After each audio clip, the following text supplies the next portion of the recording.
Guys, কেমন আছো তোমরা? আশা করছি সবাই ভালো আছো। আর আজকে আমি রান্না করছি এই যে পমফ্রেট মাছের ঝাল আর শাক ভাজা, দেখতে পাচ্ছ লাল নোটে শাক। আর এই মশলা বানাচ্ছি আমি, আর এটাতে পেঁয়াজ ভাজছি, শাক বানাবো, ভাত বানাবো আর খাবো। টাটা। মশলা ভাজা হয়ে গেছে, এদিকে শাক ভাজা করবো বলে হয়ে গেছে রেডি। শাকের মধ্যে দিয়ে দিই, এই যে দেখতে পাচ্ছ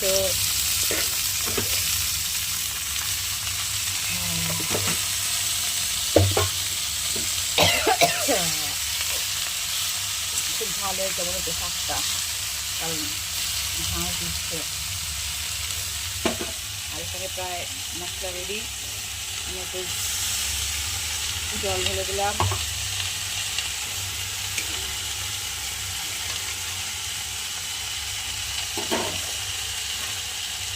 আর এই পমফ্রেট মাছগুলো এর মধ্যে ঢেলে দিলাম।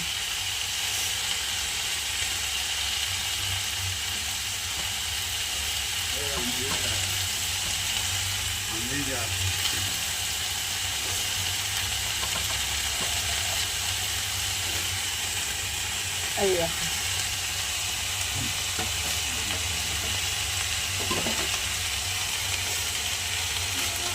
এবারে এই মাছগুলোকে ঢেকে দিই।